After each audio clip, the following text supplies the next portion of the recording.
5 minute rest लेके फिर पढ़ना शुरू करिए। करेंट अफेयर इसमें कितना स्टूडेंट आते हैं? हाथ उठाइए तो। करेंट अफेयर पढ़ते हैं ना सभी कोई? तो करेंट अफेयर के पैसा भी जमा कर दीजिएगा, ठीक है ना? तो और इसका आप लोग मंथली 100 रुपया दे मतलब है तो 100 रुपये मंथली ही दे दीजिए। क्या 4 महीना लगेगा कंप्लीट होने में। 1.5 महीना में 1 साल का करेंट अफेयर वन लाइनर करके कंप्लीट हो जाएगा, ठीक है ना? वन लाइनर करके जितना है 10-10 दिन का है तो टोटल 3 यानी 30 यानी 36 दिन में कंप्लीट, यानी लगभग 1.5 महीना में संडे को छुट्टी रहेगा तो 40 1.5 महीने के पहले ही कंप्लीट हो जाएगा 1 साल का वन लाइनर स्पीडी में।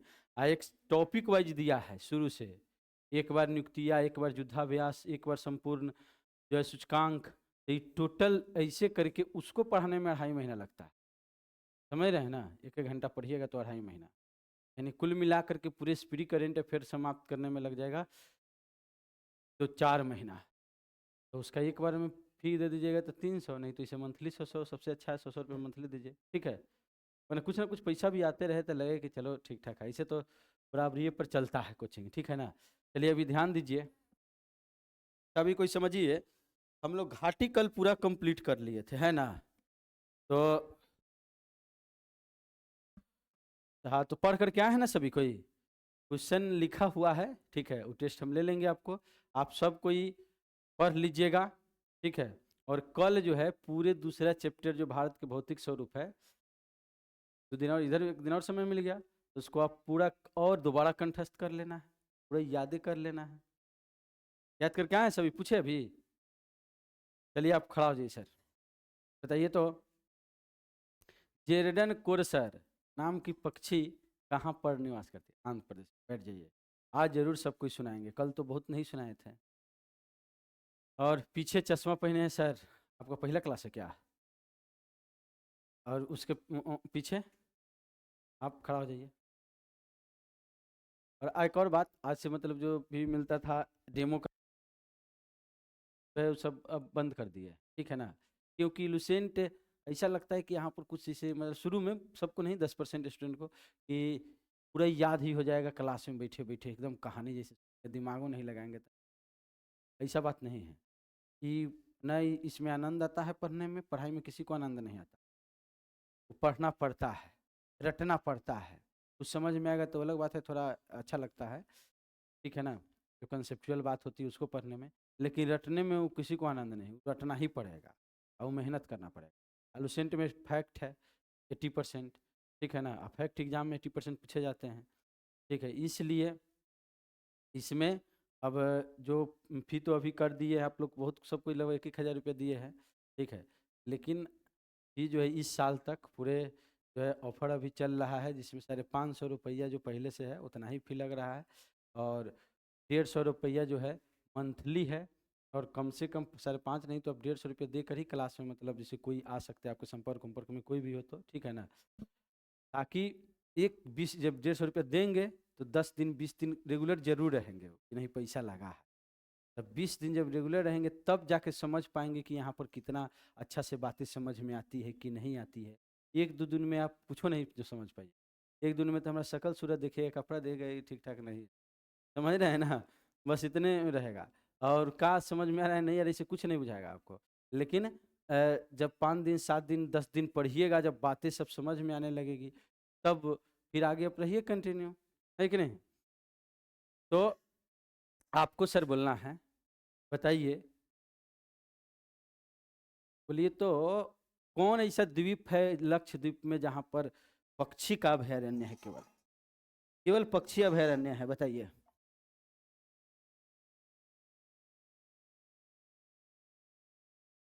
पिटली द्वीप। चलिए बैठ जाइए, चलिए आप खड़ा हो जाइए। क्या भारी नहीं पूछेंगे? अच्छा घाटी, घाटी नहीं पूछे, घाटी पूछे, ठीक है तब खड़ा हो जाइए, घाटी बताइए। बोलिए तो सबसे लंबी घाटी कौन? घाटी तो टफ है, बोलिए कौन लंबी घाटी कौन? कौन? स्फीति घाटी ना, जिसमें टाबो मठ है, जिसमें लमाओं की भूमि कहते हैं, पढ़े थे कल, बैठ जाइए। चलिए इधर से आप खड़ा हो जाइए, आप याद किए हैं ना? आप तो टेस्ट के लिए कर रहे थे ना, आप खड़ा होइए पहले और बोलिए। पूरा याद करके आए हैं? पढ़ के आए हैं, बस रीडिंग दिया है। तो आप बताइए कि रेंगमा मिकिर की पहाड़ी कहाँ है? सफला और मिरी मिसमिना अरुणाचल प्रदेश में है। रेंगमा मिकिर कहाँ पर? असम में। और बोलिए लैमा टोल पहाड़ी किसे कहते हैं? लैमा टोल पहाड़ी किसे कहते हैं? मणिपुर की पहाड़ी को कहते हैं लैमा टोल पहाड़ी। कौन पहाड़ी को बोलते हैं बोलिए तो? मणिपुर की पहाड़ी। चलिए बैठ जाइए, आप खड़ा हो जाइए। खड़ा होइए, तो इतना दिन के बाद क्यों आ रहा है क्लास? चलिए बताइए क्वेश्चन बोलिए तो।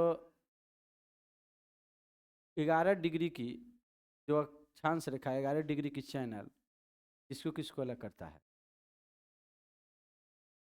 11 डिग्री की चैनल किसको किसको अलग करता है? बोलिए। अमिनी और कोना नोरे, ठीक है ना। अंडमान निकोबार को तो 10 डिग्री की चैनल। बैठ जाइए और आप खड़ा हो जाइए, बताइए। जैसे है अंडमान और निकोबार है, तो निकोबार के समीप में इंडोनेशिया है। तो निकोबार को इंडोनेशिया के सुमात्रा को अलग करने वाला कौन चैनल है? ग्रैंड चैनल उसको बोलेंगे। Grand channel. बैठ जाइए और इधर से आप सर खड़ा हो जाइए बगल में। बोलिए कि 8 डिग्री चैनल किसको किसको अलग करता है?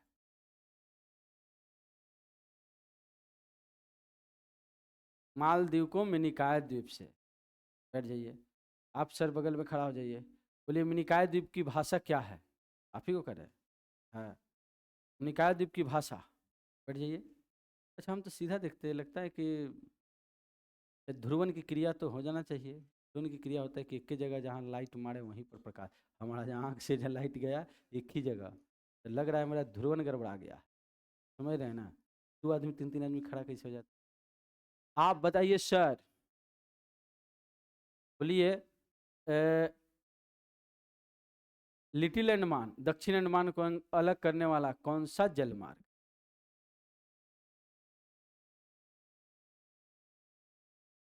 ऐसे कैसे काम चलेगा? खाली शर्ट पैंट झाड़ लेने से स्मार्ट हो जाइएगा?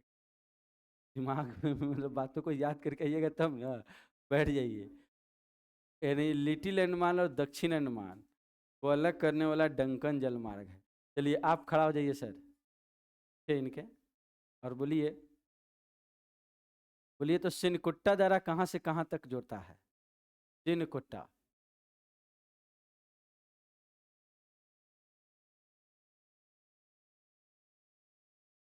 तिरुवनंतपुरम से लेकर के और मदुरई तक जोड़ने वाला सिनकुट्टा दर्रा 280 एवरेज ऊंचाई है। बैठ जाइए, आप खड़ा होइए सर और बोलिए कावेरी नदी कहाँ से शुरू होती है? ब्रह्मगिरी की पहाड़, धारवाड़ क्षेत्र के ब्रह्मगिरी की पहाड़ से। चलिए बैठ जाइए, पीछे सर खड़ा हो जाइए और बताइए। आप पहले से आ रहे हैं ना क्लास? आपका पहला क्लास है? कल नहीं आए थे? तो घाटी नहीं, उसके पहले वाला बोलिए। आप नॉर्मल बताइए कि भारत के भारत में पर्वत का विस्तार कितना है? पहला लाइन ही दूसरा चैप्टर। भारत में पर्वत कै परसेंट है? भारत में पर्वत कितना परसेंट? 10.7%। बैठ जाइए, पीछे सर खड़ा हो जाइए, लाइन से खड़ा होते चलिएगा सब। और बताइए तीस्ता नदी से लेके काली नदी के बीच के हिमालय को कौन हिमालय कहते हैं? कौन? मध्य हिमालय। कुछ तो हिमालय बोले, लघु बोल दे, मध्य बोल दे, हल्क बोल दे। तीस्ता से लेकर के काली नदी के बीच के हिमालय को नेपाल हिमालय कहते हैं और ये 800 किलोमीटर इसकी लंबाई। अभी हम सब बोल दिए, तैयो भी ट्रांस हिमालय बोलिएगा। कह रहे हैं कि तीस्ता और काली नदी के बीच के हिमालय को नेपाल हिमालय कहते हैं और ये 800 किलोमीटर इसकी लंबाई है। तो ये ट्रांस हिमालय बोलिएगा। बैठ जाइए, सुनिए पहले बातों को। पीछे सर खड़ा हो जाइए, टोपी पहने हैं जो। आप खड़ा होइए सर, इनके पीछे आप ही टोपी पहने। नासा का वैसे का नेशनल मैंने वहाँ का अंतरिक्ष एजेंसी है नासा, ठीक है, आप शर्ट पहने स्वेटर पहने हैं, है ना। तो ये बताइए कि इसे वहाँ पर अंतरिक्ष एजेंसी है नासा, कैसे क्वेश्चन पूछते हैं और इस चैप्टर से रिलेटेड आप बोलिए, तो वैसे ही अंतरिक्ष एजेंसी भारत का भी है, ठीक है ना। उसका प्रक्षेपण सेंटर पढ़े हैं इस चैप्टर में, बताइए कौन जगह से होता है। इसरो का प्रक्षेपण सेंटर माने कौन जगह से होता है, भारत के कौन जगह से।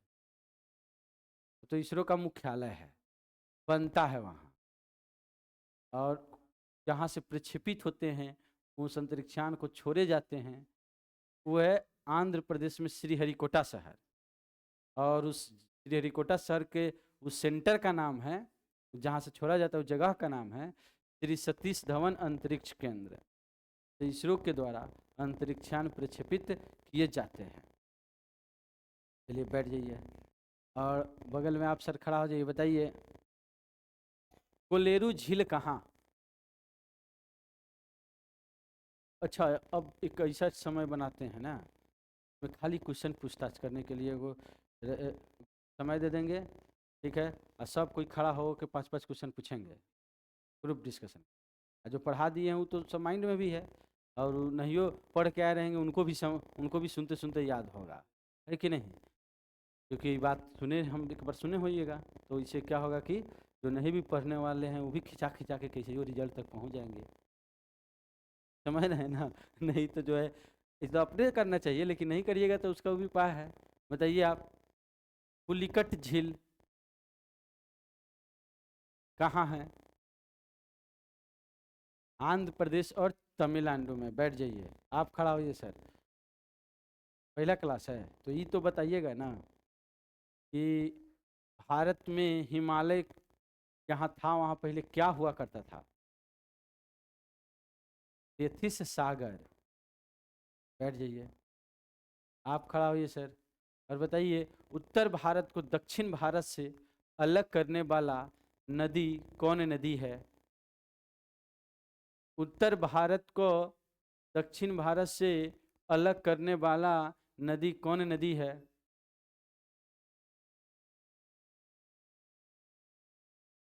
नदी उत्तर भारत को दक्षिण भारत, ठीक है, नदी की अगर आपसे पूछा उत्तर भारत को दक्षिण भारत से अलग करती है वो विंध्याचल पर्वतमाला है। चलिए बैठ जाइए आप, पीछे सबसे पीछे जो है, बताइए दक्षिण भारत की सबसे लंबी नदी कौन।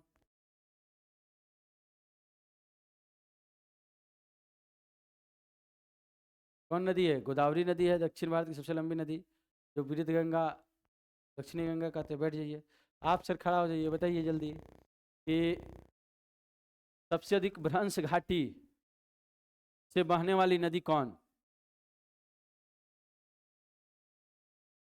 नर्मदा नदी ना। बैठ जाइए, आप खड़ा होइए सर, बोलिए क्या, कल से आ रहे हैं ना, तो आप बताइए कि सबसे लंबी घाटी कौन घाटी, कल पढ़े थे, स्पीति घाटी, ठीक है। बैठ जाइए, आप खड़ा होइए सर, बोलिए जोहार घाटी कहाँ पड़ता है। जोहार घाटी कहाँ पड़ते हैं, बोलिए। जोहार घाटी कहाँ पड़ते हैं, उत्तराखंड में, ठीक है ना। बैठ जाइए, जोहार घाटी कहाँ पड़ते हैं, उत्तराखंड में। और इधर से आप सर खड़ा हो जाइए और बोलिए, आज कंफर्म जितना स्टूडेंट नहीं सुनाए हैं, ठीक है ना, वो आज हम यहीं पर रुकेंगे 10:30 बजे से लेकर के 11:30 बजे, मैंने जब तक आधा घंटा, बस आधा घंटा, आधा घंटा में आज जो पढ़ाए मैंने जो आज पढ़ाए हैं सजा यही रहेगा कि आज जो पढ़ाए हैं ओकरा के यही जगह याद करके सुनावे, ताकि आज कुछ काम तो हो गया और कुछ काम कल करके घर पर करके आइएगा, कल पूछेंगे तो बता दीजिएगा। आज ईमानदारी से, कोई से माइंड में है कौन कौन नहीं सुनाए हैं, जो जो नहीं सुनाए हैं उस 10:30 बजे से लेके और यानी जितना 10:35-40 में छोड़े क्लास, और 11 बजे तक यहीं पर बैठ के जितना याद किए हैं, माने आधा घंटा ज़्यादा देर आपको बैठना होगा, ठीक है। यही बस सज़ा रहेगा और सज़ा आपके लिए फ़ायदा रहेगा। आप बताइए सर, आपका पहला क्लास है, तो देखिए रोज़ 5-7 माने 4-5 लड़का आते हैं, समझ रहे हैं ना। लेकिन रेगुलर जैसे कहने का मतलब 5 दिन 7 दिन पढ़ेंगे, याद करेंगे, तब बातों को समझ, है ना। तो कल से ही मतलब ये बता दिए हैं कि मतलब एक भी डेमो क्लास नहीं, आप पहले जो है क्लास तो यहाँ एक दिन से डेमो को कि सर जी 1 साल में छोड़ के तो चल रहे नहीं जाएंगे। जब 4 साल से यहाँ पर टिके हैं किसी तरीका से, लगभग 4 साल 1 साल इधर उधर पढ़ा है, लगभग 3.5 साल हो गए। यहाँ पर 18 मई को क्लासरूम का उद्घाटन हुआ, इसे ही जो है पूरा खुला था ही इसी तरीके से बोर्ड लगा के 18 मई 22 में। तो अब ये है कि कोई भी जैसे आप लोगों के संपर्क में भी आए तो पहले आपको एडमिशन ले लेना, 1 महीना कम से कम जो है 1 महीने का पहले पैसा दे देना। पैसा दे देंगे तो आएंगे ही आएंगे, 150 रुपया, नहीं तो इसे 550 में पूरा है एकदम। दोनों क्लास में आते रहिए सोल्यूशन, ठीक है ना। तो ऐसे ही पढ़ाएंगे हम, जो तरीका है वैसे ही पढ़ाते हैं, तो कोई चेंजिंग नहीं। आप बताइए सर कि भारत जो है,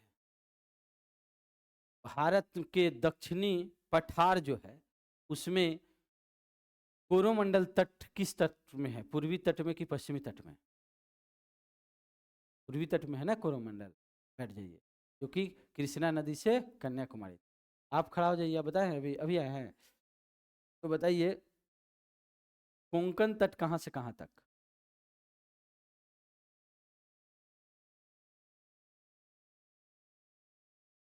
कोंकण तट कन्याकुमारी से गोवा तक के तट को कोंकण तट कहेंगे। ताप्ती नदी से लेकर के और जहाँ गोवा के तट को कहते हैं कोंकण तट। तो बैठ जाइए, जितने स्टूडेंट, हमको लगता है 4-5 को छोड़ के सब रुकिएगा, यहीं पर जो आज अभी पढ़ाते हैं नदी, एक कि यही जगह पहले पढ़े के है, ठीक है। बड़े पढ़ाने के बाद बनावे के है फिगर, बना के बतावे के है, तब जाए के है।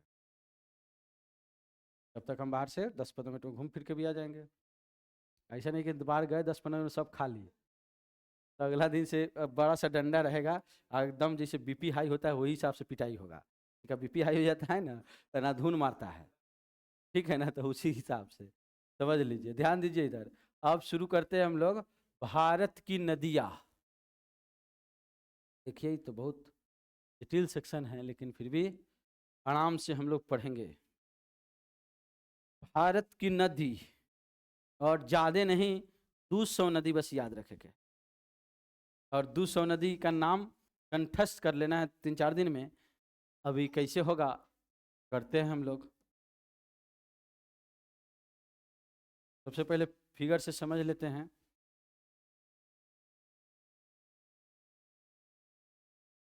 मैप से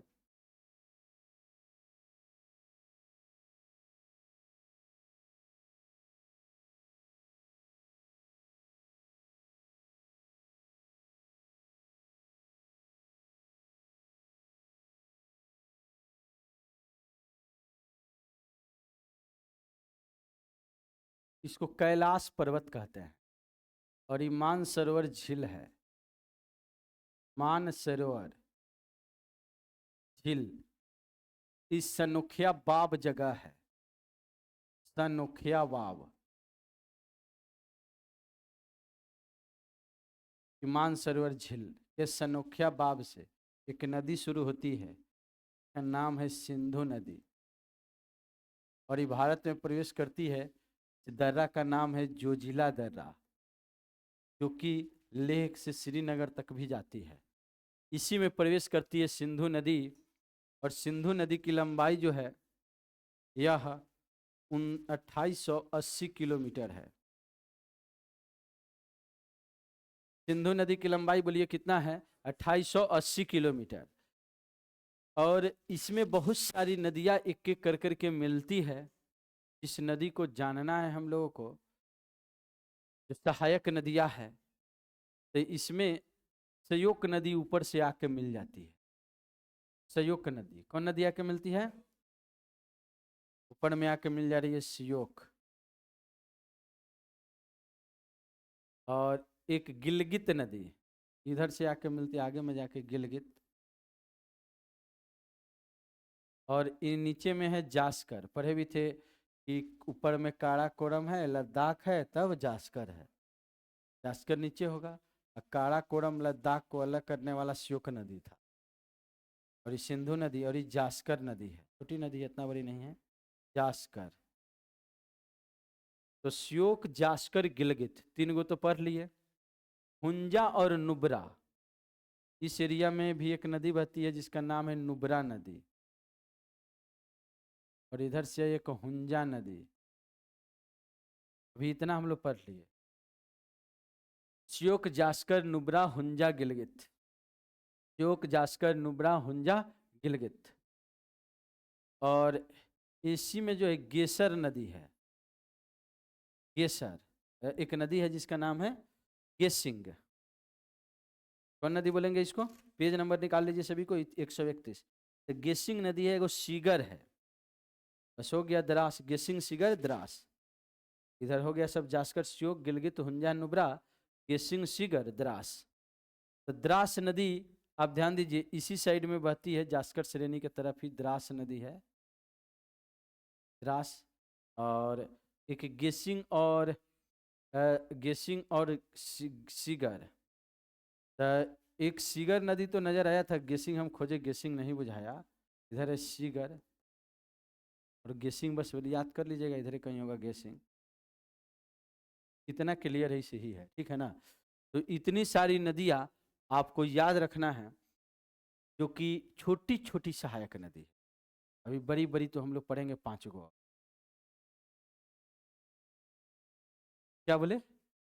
सब पढ़ेंगे। अभी सबसे बड़ी सहायक नदी पढ़ेंगे तो चिनाब नदी, सबसे लंबी सहायक नदी पढ़ेंगे तो सतलज।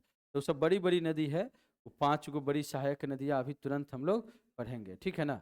तो ध्यान दीजिए सभी कोई। सबसे पहले छोटी छोटी नदी हम लोग जानते, तो कौन कौन नदी है? श्योक, जास्कर, नुब्रा, द्रास। श्योक उसमें क्रम से नहीं दिया है, यहाँ पर क्रम से देखना है। श्योक, जास्कर, नुब्रा, द्रास। श्योक, जास्कर, नुब्रा, द्रास। हुंजा, गिलगित, सीगर, गेसिंग। हुंजा, गिलगित, सीगर, गेसिंग। तो कै गो नदी हो गया? 4 चरी 8 नदी, ठीक है। कौन कौन नदी हो गया बोलिए तो? नुब्रा, जास्कर, श्योक, द्रास, हुंजा, गिलगित, सीगर और गेसिंग। ये सब किसकी सहायक नदी है? सिंधु की।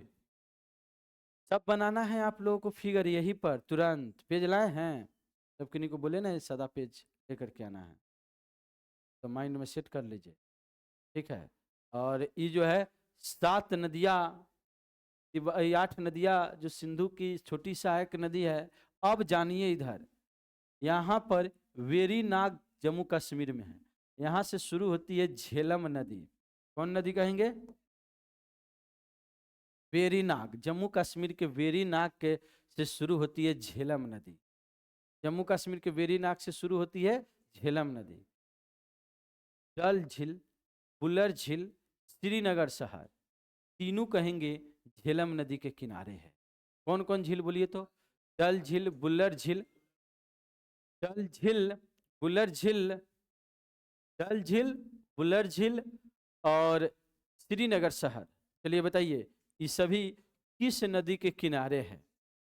झेलम नदी के किनारे है। और एक और बात, इसी नदी के किनारे मतलब मलबा जो मिट्टी रहते हैं उसमें करेवा का उत्पादन होते हैं, करेवा मिट्टी कहते हैं, और जाफरान की खेती होती है जिसे केसर बनता है। तो दूसरा चैप्टर में पढ़े थे। अब ध्यान दीजिए, इसमें इतना याद रखना है, वेरीनाग से झेलम नदी शुरू होती है, डल, बुलर और श्रीनगर शहर है। और हिमाचल प्रदेश में कल हम लोग घाटी पढ़े थे, तो याद करिए यहाँ पर लाहुल घाटी, जहाँ से चंद्र और भागा नदियाँ शुरू होती है। कल ना घाटी पढ़े थे, लाहुल से चंद्र और कौन सी भागा दोनों मिल जाती है जम्मू कश्मीर में, तो चंद्रभागा कहते हैं और इसी को चिनाब कहते हैं। तो यहीं पर से शुरू हो रही है चंद्रभागा, और इसको कहेंगे चिनाब नदी। कौन नदी बोलेंगे इसको? तो बताइए, चिनाब नदी में झेलम नदी मिल जाती है। चिनाब नदी में कौन नदी आके मिलती है? झेलम नदी। जम्मू कश्मीर में लाहौल घाटी से शुरू होती है चंद्रभागा की 2 धाराएं, बाद में चल के जम्मू कश्मीर में हिमाचल प्रदेश से शुरू होती है लाहौल घाटी से चंद्रभागा नदियाँ, दोनों आगे जाके जम्मू कश्मीर में मिल जाती है तो चंद्रभागा कहते हैं, तो इसी को चिनाब कहते हैं। और चिनाब जाके मिलेगी सिंधु में। इधर से कांगड़ा घाटी से रावी नदी शुरू होती है। कांगड़ा घाटी से कौन नदी शुरू होती है? और ये जो समानांतर भी रहे, भारत की सीमा के समानांतर बहती है रावी नदी। ये क्वेश्चन पूछा गया स्टेट पीसीएस में, यूपी पीसीएस में, कि कौन नदी जो है भारत के पाकिस्तान की सीमा के समानांतर बहती है, तो कहेंगे कौन नदी? रावी नदी। हड़प्पा किस नदी के किनारे है? रावी नदी के किनारे। कांगड़ा घाटी से शुरू होती है हिमाचल प्रदेश से, रोहतांग दर्रा, कांगड़ा घाटी, चिनाब नदी, बड़ा लच्चा दर्रा और लाहौल घाटी। यहाँ से शुरू होती है एक नदी कांगड़ा घाटी से ही, इसका नाम है ब्यास नदी। कौन नदी है? ब्यास। और इधर से मानसरोवर झील के सनोखिया बाब से सिंधु नदी। ये सब फिगर अभी तुरंत बनाना है, ठीक है ना? अभी बता दे रहे हैं, फिर आधा घंटा समय देंगे, उसमें सबको बनाना है, तब जाना है। ध्यान दीजिए, बनावे आ जाएगा ना? बस करम से कौन है नदी सब। तो ये हो गया ब्यास नदी के बारे में जान लिए। यहाँ पर है सनोखिया बाब से शुरू होती है सिंधु नदी, और राकसताल झील से शुरू होती है सतलज नदी। कौन नदी शुरू होती है? राकसताल, कैलाश पर्वत के मानसरोवर झील के सनोखिया बाब से सिंधु नदी, राकसताल से सतलज नदी। और इसी में पंजाब में कपूरथला जगह है, यहाँ फूलों का बगीचा भी कहते हैं इस कपूरथला को। उसी में हरिके बैराज है, बांध बनल है, वहीं पर मिल जाती है ब्यास नदी, भारत में ही। भारत पाकिस्तान की सीमा, उसके बाद पाकिस्तान हो जाता।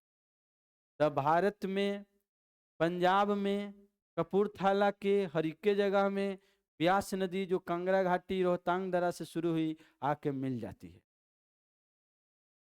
और ये सब नदी चिनाब में ही मिली, और फिर तब चिनाब आगे जाके सतलज उतलज सबके धार लेके ये गिरती है पंचनाद में, पाकिस्तान में, और उसके बाद ये पूरा के गिर जाती है अरब सागर।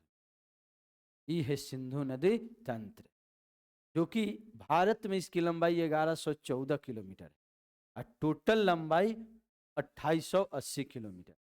तो बहुत बड़का बात थोड़ा ही बोले इतना में, वैसे कि अब याद रखे के हैं। कैलाश पर्वत के सनोखिया बाब से शुरू होती है एक नदी जिसका नाम है सिंधु नदी, जो जिला दर्रा में प्रवेश करती है, जो जिला दर्रा लेह को श्रीनगर से जोड़ता है। और इसमें बहुत सारी सहायक नदियाँ आके मिलती है, जिसमें नुब्रा नदी है, जास्कर नदी है, श्योक नदी है, द्रास नदी है, हुंजा नदी है, गिलगित नदी है, सीगर नदी है, गेसिंग नदी है। ये सब भारत में बहती है, ठीक है ना? पीओके के एरिया सब मिला के भारत का। और पाकिस्तान में भी कुछ नदी आके मिलती होगी। भारत की पढ़ना है हम लोगों को नदियाँ, पाकिस्तान की नदी नहीं, ठीक है? और ये चल जाती है पाकिस्तान में, तो बस इतना याद रखना है। और उसके बाद ये 8, 5, 13, ये 5 गो बड़ी बड़ी नदी, जो कि ब्यास नदी केवल बहती है भारत में, ठीक है ना? ब्यास नदी केवल बहती है भारत में, और बाकी 4 गो जो है पाकिस्तान में भी। झेलम, चिनाब, रावी, ब्यास, सतलज। करम से बोल सकते हैं, बोलिए कौन कौन? झेलम, चिनाब, रावी, ब्यास, ऊपर से नीचे। और यह 13 नदी हम लोग पढ़े, सिंधु नदी। चलिए दूसरा पढ़ते हैं। तो तिब्बत के मानसरोवर झील के सनोखिया बाब हिमनद से शुरू होती है, अरब सागर में गिर जाती है, 2880 किलोमीटर लंबाई है, भारत में 1114 है। इसकी सहायक नदियाँ जास्कर, श्योक, गिलगित, हुंजा, नुब्रा, सीगर, गेसिंग, द्रास, सतलज, चिनाब, रावी, ब्यास, झेलम। पढ़ लिए? ये सब किसकी सहायक नदी है? सिंधु की। अब जानना है हम लोगों को झेलम नदी के बारे में। तो झेलम नदी जम्मू कश्मीर के वेरीनाग से शुरू होती है, और यह वेरीनाग के समीप शेष, वहीं पर एगो झील बनल है शेषनाग झील। जम्मू कश्मीर में वेरीनाग के पास शेषनाग झील है, वहीं से शुरू होती है एक नदी जिसका नाम है झेलम नदी। और डल झील, बुलर झील, श्रीनगर होते हुए चिनाब नदी में पाकिस्तान में मिल जाती है। और 724 किलोमीटर की लंबाई है, जिसमें भारत में इसकी लंबाई 400 किलोमीटर है। और इसमें शिकारा एवं बजरे नाव चलते हैं। शिकारा एवं बजरे, ये क्या है? माने शिकारा बजरे को आवासीय नाव का नाम है शिकारा बजरे, लोग बोलता है, वो नाव के बोलता है शिकारा या बजरे बोलता है। वो आवासीय नाव है, इसमें 2 दिन 4 दिन तक आदमी आराम से जो घूमेगा फिरेगा, उसमें खाना पीना रहना सोना सब व्यवस्था रहता है उस नाव में। तो वैसी आवासीय नाव जो कि झेलम नदी में श्रीनगर के आसपास चलते हैं। रावी नदी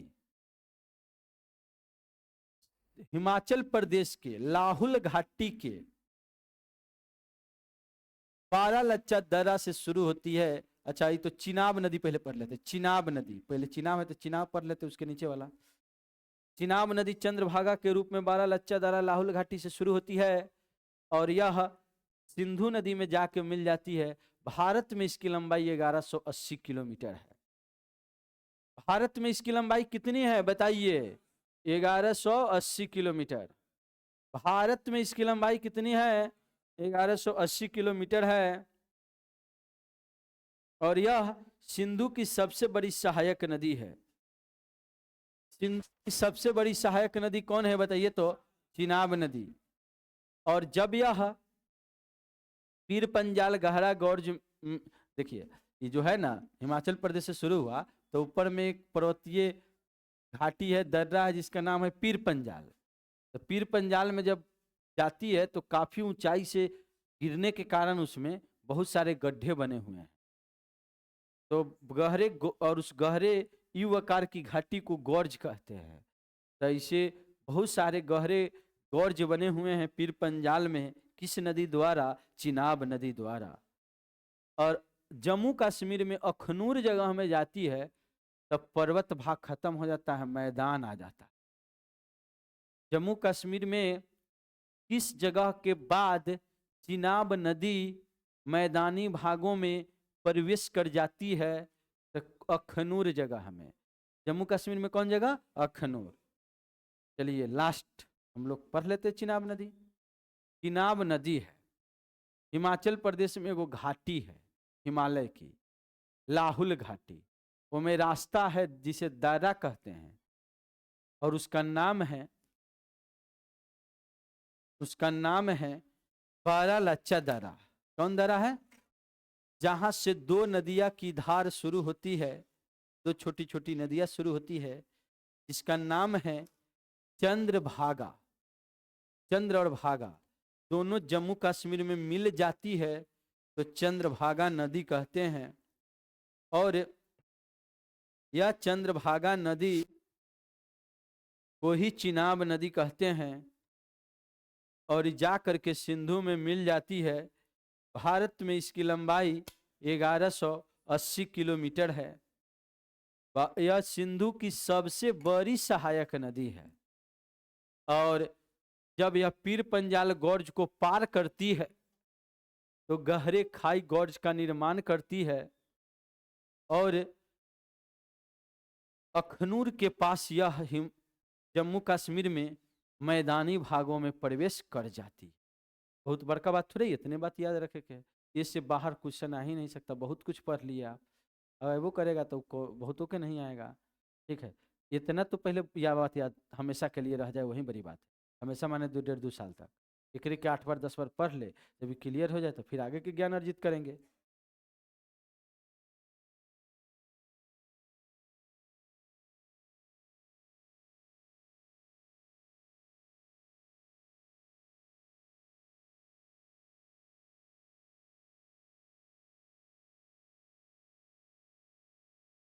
ध्यान दीजिए सभी कोई। अब पढ़ते हैं रावी नदी। रावी नदी इसके बाद है, चिनाब के बाद, नीचे, मैंने बात के मतलब नीचे। रावी नदी शुरू होती है, कांगड़ा घाटी है, कांगड़ा जिला भी है हिमाचल प्रदेश का। और यहीं से रोहतांग दर्रा है। कौन दर्रा है बोलिए तो? इससे शुरू होती है रावी नदी। और भारत पाकिस्तान की सीमा के समानांतर बहते हुए यह नदी जो रावी नदी है, माधोपुर में, जम्मू कश्मीर में, जम्मू कश्मीर के माधोपुर के बाद ही मैदानी भाग में प्रवेश करती है। और इसकी लंबाई 725 1 किलोमीटर बस ज्यादा है झेलम से। तो बताइए सभी कोई, रावी नदी जो है पढ़ें, ये कहाँ से शुरू होती है रावी नदी? रावी नदी कांगड़ा घाटी, कांगड़ा जिला, हिमाचल प्रदेश से शुरू होती है रावी नदी। और इस रावी नदी की लंबाई जो है 725 किलोमीटर है। और ये माधोपुर में, जम्मू कश्मीर में पर्वत छोड़कर मैदानी भाग में प्रवेश कर जाती है। भारत पाकिस्तान की सीमा के समानांतर बहते हुए यह चिनाब में मिल जाती है। कहाँ मिलती है बोलिए तो? चिनाब में, झेलम से थोड़ा सा दूर, इसीलिए किलोमीटर ज्यादा भी है। रावी नदी झेलम से कितना? 725 किलोमीटर। और ये कांगड़ा जिला, कांगरोतांग दरा, याद कर लेना है। ब्यास नदी हम लोग पढ़े, जहां रावी नदी शुरू होती है ना कांगड़ा के रोहतांग दरा से, उसी के थोड़ा सा नीचे, उसी कांगड़ा के रोहतांग दरा से शुरू होती है, जहां रावी शुरू होती है उसके थोड़ा सा दक्षिण से ब्यास नदी। और जो जगह को बोलते हैं ब्यास कुंड, जहाँ से ये शुरू हो रही है, और उसकी ऊंचाई 4330 मीटर है। और ये जाके पंजाब के कपूरथला के हरिके बैराज के पास, पंजाब के कपूरथला के हरिके बैराज के पास मिल जाती है सतलज नदी में।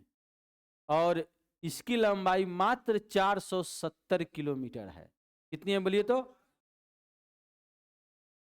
यह शुरू होती है भले कांगड़ा घाटी से, उसके नीचे उतरती है तो ये पार करती है कुल्लू घाटी, उसके बाद आता है, कल पढ़े थे हम लोग, लाहुल, कांगड़ा, कुल्लू, ये सब कहाँ है? हिमाचल प्रदेश में।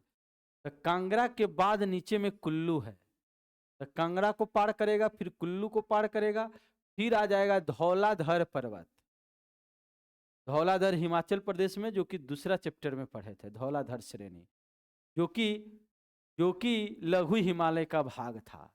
पीर पंजाल, धौलाधर, मसूरी, नाग टिब्बा, महाभारत रेंज, याद है ना सब किन्हीं को? ये सब जो है लघु हिमालय, ट्रांसविरत लघु हिमालय का भाग था, ये लघु का।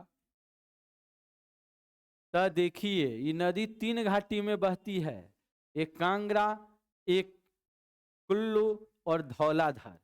तब ये हिमाचल प्रदेश को पार कर जाती है और चल जाती है पंजाब में, धौलाधर के बाद। और यह ब्यास नदी की लंबाई 470 है। बहुत बड़का बात तो है नहीं, इतना बात बोल सकते हैं। हिमाचल प्रदेश में कांगड़ा घाटी है, जहाँ से रावी नदी ही शुरू हुई है, और वहीं से शुरू होती है ब्यास नदी। और दारा का नाम है रोहतांग, रावी का भी, ब्यास का भी। और नीचे थोड़ा है रावी के नीचे, उस जगह का नाम है ब्यास कुंड, 4330 मीटर समुद्र तल से ऊंचा है। और यह जा करके भारत पाकिस्तान की, पहले तो ये माधोपुर में मैदानी भाग में, माधोपुर में रावी नदी प्रवेश की थी, बस ब्यास नदी हम लोग पढ़ रहे हैं। तो ये जो है कांगड़ा के बाद कुल्लू, और कुल्लू के बाद धौलाधर, धौलाधर के बाद पंजाब, और पंजाब के पाकिस्तान की सीमा क्षेत्र में कपूरथला जगह पंजाब में, और हरिके बैराज, बांध का नाम है हरिके, उसी हरिके बैराज में मिल जाती है सतलज में। इसकी लंबाई 470 किलोमीटर है। अब जानना है ये पूरी भारत में बहती है, पाकिस्तान की बातें नहीं है। सतलज नदी तुरंत हम लोग पढ़े हैं, यह जम्मू या कैलाश पर्वत के मानसरोवर के राकस ताल से शुरू होती है। कैलाश पर्वत के राकस ताल के कैलाश पर्वत के मानसरोवर के राकस्थाल से शुरू होती है कौन नदी? सतलज नदी। और जहां प्रवेश करती है हिमाचल प्रदेश में, उस दरा का नाम है सिप किला दरा। कौन दरा है? सिप किला दरा में प्रवेश करती है सतलज नदी, जबकि सिंधु नदी प्रवेश करती है जोजिला दरा में। और सतलज नदी प्रवेश करती है शिव किला दर्रा में। और यह हिमाचल प्रदेश और हिमाचल प्रदेश फिर इधर से पंजाब होते हुए ये आकर के चिनाब में मिल जाती है। और इसकी कुल लंबाई 1500 किलोमीटर है। भारत में इसकी लंबाई जो है 1050 किलोमीटर। और सबसे लंबी सहायक नदी अगर कहे तो सतलज नदी, चिनाब की, सिंधु की, ठीक है ना, सबसे लंबी सहायक नदी। काहे? क्योंकि लंबाई इतना नहीं है चिनाब की, चौड़ाई है, गहराई है, तो सबसे ज्यादा पानी लेके चिनाबे मिलता है। लेकिन गहरा लंबाई की बात करें, कोई लंबे रहे और पतले पतले, मतलब ऐसे लंबा रहे, ज्यादा पानी लेके थोड़े जाएगा, पाड़ा थोड़े ही कहेंगे उसको, ठीक है ना, तो बड़ा नहीं कहेंगे, लंबा कहेंगे। लंबा और बड़ा में अंतर है। बड़ा माने लंबाई भी, चौड़ाई भी, मोटाई भी रहे तो बड़ा होगा, लंबा मतलब खाली लंबाई। तो सबसे बड़ी सहायक नदी क्वेश्चन कहे तो होगा चिनाब, और सबसे लंबी सहायक नदी सिंधु की कहेगा तो सतलज नदी। इतनी बातें क्लियर है ना? बड़ी लंबी में क्लियर है ना? कैसे पढ़ते, विश्व की सबसे बड़ी नदी था अमेजन और सबसे लंबी नदी था नील। सेम टू सेम सही है, लंबाई है खाली नील की। तो इस हिसाब से हम लोग पढ़े कि सतलज नदी शिव किला दर्रा में प्रवेश की और हिमाचल प्रदेश के किन्नौर जिला में प्रवेश करती है, सिंधु की 5 में सबसे लंबी है। और ये जो है किन्नौर घाटी होते हुए पढ़े थे, हिमाचल प्रदेश में किन्नौर घाटी, जहाँ सेब का उत्पादन बहुत ज्यादा होता है, तो इसी के द्वारा ये घाटी बना है, सतलज नदी के द्वारा, जहाँ सेब का उत्पादन ज्यादा होते हैं। तो इस हिसाब से हम लोग इतनी 6 नदियां समाप्त कर चुके। अब हम लोगों को जानना है गंगा नदी के बारे में। एक बार इसको फिर देख लेते हैं, ध्यान दीजिए। सबसे पहले अगर बात करते हैं सिंधु नदी की, तो सिंधु नदी शुरू होती है कैलाश पर्वत के मानसरोवर झील है, बहुत बड़ा स्टोर पानी, उसके सनोखिया बाव से सिंधु नदी, और देखते चलना है लद्दाख में जो जिला दर्रा में प्रवेश कर जाती है, और यह आगे बढ़ती है तो बहुत सारी छोटी छोटी नदियां आके मिलती है। ऊपर में श्योक नदी, नीचे नुब्रा नदी, जास्कर नदी, द्रास नदी, गिलगित नदी, गेसिंग नदी और हुंजा नदी, गेसिंग नदी, सीगर नदी, सब आकर के मिल जाती है किसमें? सिंधु नदी में। 8 नदियां अब छोटी छोटी, और बड़ी 5 नदियां इसमें झेलम, चिनाब, रावी, व्यास, सतलज, सब इसमें आकर के मिल जाती है। इसकी कुल लंबाई 2880 किलोमीटर है, जिसकी भारत में लंबाई 1114 किलोमीटर है। दूसरी लंबी नदी हम लोग पढ़ें झेलम नदी, जम्मू कश्मीर के वेरीनाग जगह है, वहां एक झील है जिसका नाम है शेषनाग झील। वहां से शुरू होती है एक नदी जिसका नाम है झेलम नदी। डल झील, बुल्लर झील, श्रीनगर शहर होते हुए यह जाकर के पाकिस्तान में चली जाती है और चिनाब नदी में मिल जाती है। जब श्रीनगर में ही बहती है तो वहां शिकारा एवं बजरे नामक आवासीय नाव चलते हैं। कुल लंबाई 724 किलोमीटर झेलम नदी की है। भारत में इसकी लंबाई जो है 400 किलोमीटर। उसके दक्षिण में आएंगे तो नदी है चिनाब, जो कि हिमाचल प्रदेश के लाहुल घाटी के 12 लच्चत दर्रा से शुरू होती है और चंद्रभागा के नाम से बाद में मिल जाती है तो चंद्रभागा नदी कहते हैं।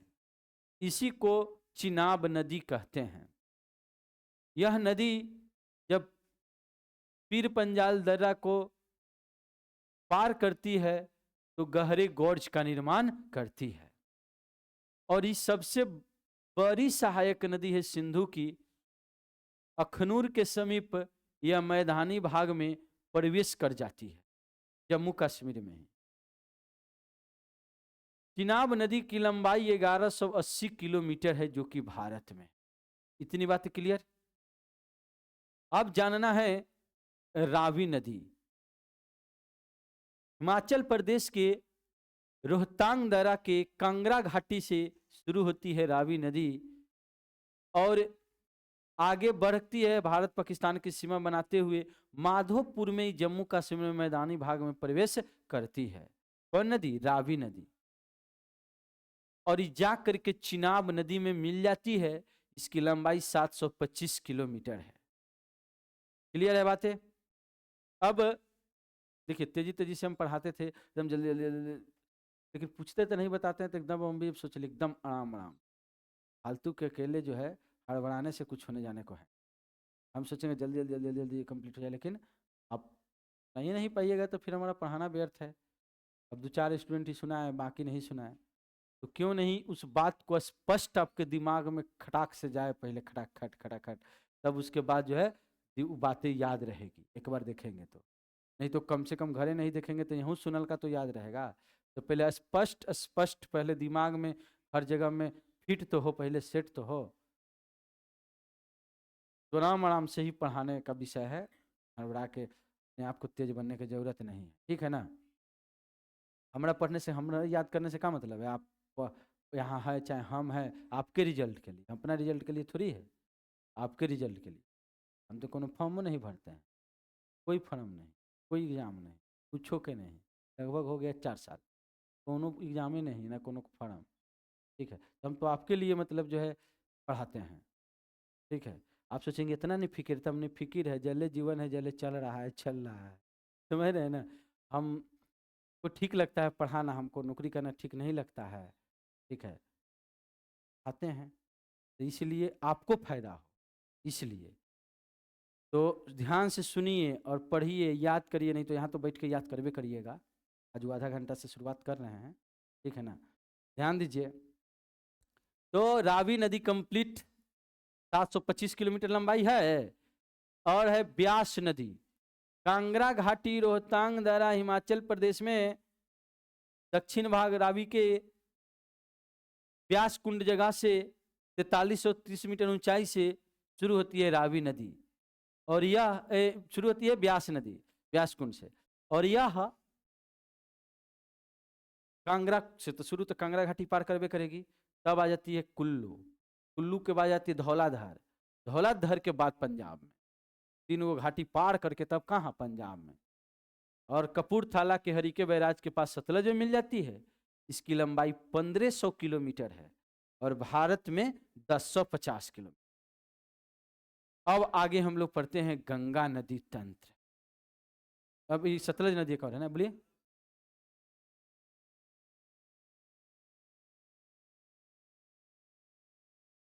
हाँ, चिनाब के सब सहायक नदी हो गया। झेलम, चिनाब, झेलम, रावी, सतलज, ब्यास, सब चिनाब के सहायक हो गया। क्लियर है ना। अब ध्यान दीजिए, सतलज नदी कहाँ से शुरू होती है?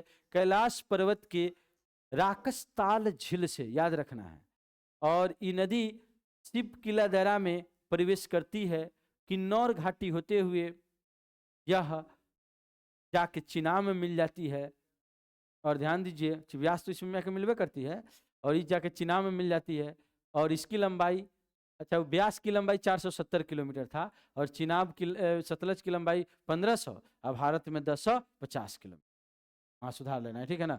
अब बात को समझिए, हम लोग मेन गंगा नदी तंत्र पढ़ने जा रहे हैं।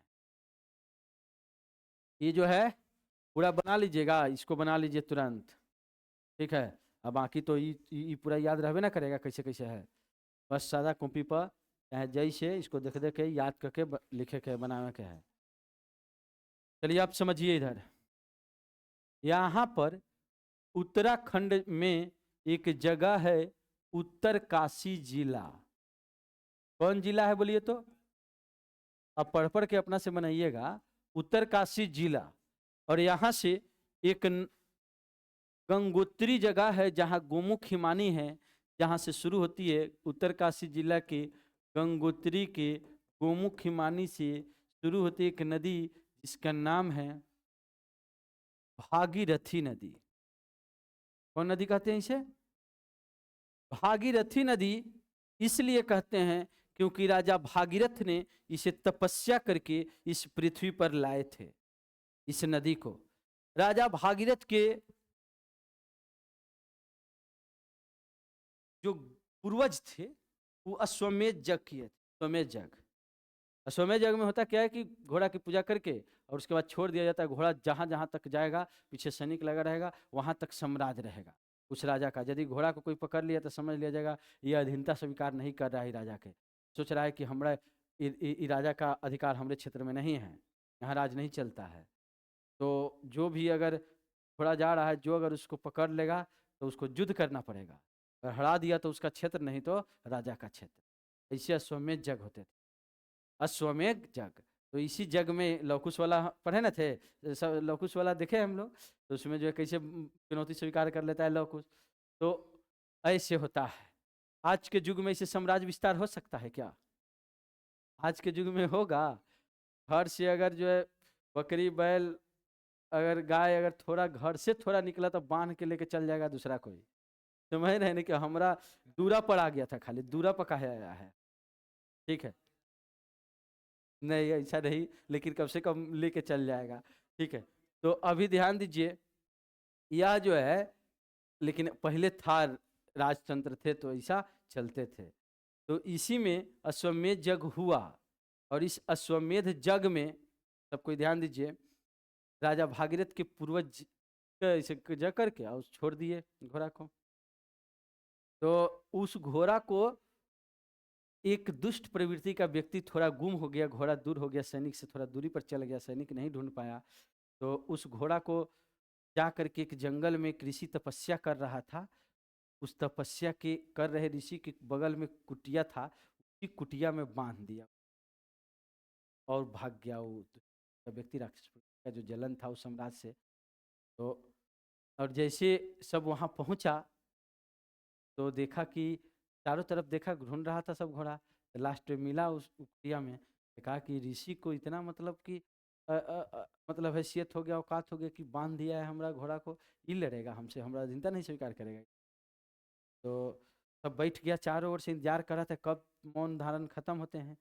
मौन धारण 2 दिन हुआ, 4 दिन हुआ, 5 दिन हुआ, कभी कभी ऋषि 2 दिन तक मतलब मौन धारण कर किए रह जाते थे। ठीक है ना, तपस्या किए रह जाते थे, ऐसा शक्ति था मिला हुआ। तो मौन धारण किए रहे, सप्ताह बीता, 2 सप्ताह बीता, सैनिक इंतजार करते रहा, मौन धारण खुला नहीं। तो जा करके इसे जबरन जो है उनको, उस ऋषि को जो है धक्का मुक्की करके जो है जगाया कि घोड़ा बांध दिया है और बैठ गया चुपचाप, डर से उठ नहीं रहा है कि लड़ना पड़ेगा। ठीक है, तो जैसे सब धक्का मुक्का किया, उसका नेत्र खुला, जल करके सब भस्म हो गया। इतना सिद्धि वह हासिल कर लिया था ऋषि, नेत्र खुलते उसके ज्वाला से, के गुस्सा से सब के सब जो है जल के भस्म हो गए। तब दूसरी 1 बटालियन खत्म होता है, तब दूसरा बटालियन आता है। ठीक है ना, ऐसे एक कर करके आए, सब जल के भस्म हो गए। बस छोटा छोटा बच्चा बचा, फिर बाद में बड़ा हुआ तो उसी में राम जी आए। पहले राजा भागीरथ आए, फिर बाद में राम जी लोग आए। समझ रहे हैं ना? तो यही आर्य कुल में जब राजा भागीरथ आए तो देखे इनके साम्राज्य में बड़ी अकाल पड़ रहा है, बाढ़ आ जा रहा है, कभी सूखा हो जा रहा है, आदमी जो तरफ तरफ के मर जा रहा है, बहुत बेचैनी की स्थिति है साम्राज्य में। राजा भागीरथ बड़े दुखी थे। तो इनके पुरोहित कहे कि देखिए राजन, आपके साम्राज्य में इस अकाल का, इस दुख का कारण यही है कि बहुत साल पहले घटना को बताएं कि अभी तक उन लोगों के जो जले हुए शरीर है इतना जगह में फैला, हर हड्डी पर जो है जल का प्रवाह नहीं, और यह शरीर जो है क्षितिज जल पावक गगन समीर 5 चीज़ों से मिल करके बना, और इसी पांचों से मिलकर बना है। निर्जीव से ही सजीव का निर्माण, निर्जीव से ही सजीव का निर्माण हुआ है, इसी सभी मिट्टी उट्टी से हम लोग बने। ठीक है, तो क्षितिज जल पावक गगन समीर, अंत में ये मृत्यु के बाद ये पांचों को जब तक विलीन नहीं होगा शरीर का अवशेष, तब तक ऋण खत्म नहीं होता है, आत्मा भटकता है। समझ रहे हैं ना। क्षितिज माने आकाश, जलाया जाएगा तो आपके शरीर से जो जलेंगे आपका शरीर, चाहे मिट्टी में दफनाया जाएगा तो उसके बदबू जो हवा में आके मिलेंगे तो आकाश तक पहुँचे, क्षितिज हो गया। जल, तुरंत मतलब अवशेष को ले जाके जल में प्रवाहित किया जाता है, जल में, जल का दिन खत्म होगा। ऋण चुका के ही जाना पड़े, ऋण नहीं चुकाइएगा तो आत्मा भटकेगा, मरने के बाद ऋण चुकाना पड़ेगा। ठीक है। चित्त जल पावक, अग्नि को जलाएं तो अग्नि को सहारा मिला, अग्नि को ऋण चुकता हुआ। चित्त जल पावक गगन आकाश तक, समीर हवा, इस पांचों को जो है ऋण चुकाना है। तो बोला कि सब तो ऋण चुका जलने के बाद सब पहले, लेकिन जल प्रवाहित हर जगह नहीं हो। अतः जो है उतना बड़ा विशाल अलग अलग क्षेत्रों में अवधि चला गया होगा प्रवाह होकर के, तो एक ही बार बड़ा नदी कोई जो है इधर से गुजारना होगा, कैसे गुजरेगा, उतना तो मिट्टी खोन कर कहाँ से नदी लाइएगा। तपस्या करके शंकर भगवान को खुश करिए, शंकर जी चाह लेंगे तो कोई भी असंभव काम संभव हो जाता। तब उन्होंने जो है तपस्या किया, कौन, राजा भागीरथ, और शंकर जी को खुश किए, एक पैर पर खड़ा रह के उसी गंगोत्री हिमालय क्षेत्र में तपस्या करना शुरू किए। और वहीं पर शंकर भगवान प्रकट हुए, और शंकर भगवान ने को अपना समस्या बताएं कि हमको ये अपने प्रजा का बहुत चिंता रहता है, हम चाहते हैं कि एक नदी, पवित्र नदी इधर से बहे। तो शंकर जी कहे कि मेरे मतलब जो भी मतलब जो लोग हैं यहाँ पर, सृष्टि के जितने जन हैं सबका, तो सृष्टि के देख रेख करने वाले शंकर भगवान हैं, तो अतः शंकर भगवान समस्या को सुनेंगे ही सुनेंगे। उन्होंने कहा कि ये आपका काम पूर्ण हुआ, और तुरंत जो है अपने जटा जो बांधे हुए थे शंकर भगवान, उसमें से एक बाल निकाले और गंगा मैया को आदेश दिए कि आप जो है जल प्रवाहित करिए इधर से। अतः गंगा मैया जो है जल प्रवाहित करना शुरू कर दी उस एक जटा से। तो चूंकि राजा भागीरथ की तपस्या से ये नदी आया 14 जनवरी को, कै तारीख को आया है, इसीलिए क्योंकि उस दिन सबका अंतिम संस्कार हुआ, तो उस इसलिए 14 जनवरी को दही चूड़ा खाया, या फिर जो है खिचड़ी, दूध, जो सभी जो 14 जनवरी को मकर संक्रांति मनाया जाता है, तिल वगैरह जो है ये सब जो खाया जाता है, इस सब इसी के कारण कि उन जो हिंदू धर्म में जो पूर्वज लोग का जो है अंतिम संस्कार हुए, तो सबको आत्मा की शांति मिली थी, उस पूर्वज सबों की आत्मा की शांति मिली थी। क्या गलत कह रहे हैं क्या? ये हमको सुनाए थे, एक 9th-10th में पढ़ते थे हम लोग के सर जी जो थे, लेकिन वो गलत नहीं सुनाए होंगे। ऐसा आता था पहले शिव पुराण, शिव पुराण में ये कहानी भी दिया हुआ है, ठीक है ना। और ये कहानी जो है, जो पुराने कहानी है, सब कहानी को आप गलत नहीं ठहरा सकते, सभी घटनाएं घटित हुए हैं, सब जो है सतयुग, कल, द्वापर, त्रेता, कलयुग, तो सतयुग की कहानी है जो बताएं आपको, ठीक है। तो इसलिए इस नदी का नाम राजा भागीरथ की तपस्या करके ही लाया गया, वेद पुराणों में इसे बताए गए हैं, इसलिए इस नदी का नाम क्या रखा गया है? भागीरथी। क्या रखा गया है? समझ में आ गया भागीरथी का क्यों नाम रखा गया? अब ध्यान दीजिए, इसी में एक नदी आती है जिस नदी का नाम है भिलंगना नदी। कौन नदी है बोलिए? भिलंगना नदी जहाँ मिल जाती है उस जगह को टिहरी कहते हैं, और यहीं पर बांध बना है टिहरी बांध, जो भारत का सबसे ऊंचा बांध है। कौन बांध बताइए तो? टिहरी बांध। कौन कौन नदी के संगम पर? भागीरथी और भिलंगना दोनों मिलती है, और वहीं पर बांध है, जिस बांध का नाम है, जिस बांध का नाम है टिहरी बांध। याद रहेगा सबकी को? तो टिहरी जगह के पास उत्तराखंड में भिलंगना नदी और भागीरथी नदी दोनों मिल जाती है, वहीं पर बांध है सबसे लंबा, सबसे ऊंचा भारत की, जिसका नाम है टिहरी बांध। और आगे की भी धारा को भागीरथी ही कहते हैं। और ये कहाँ से शुरू हो रही है? उत्तरकाशी जिला और गंगोत्री के गोमुख हिमानी से।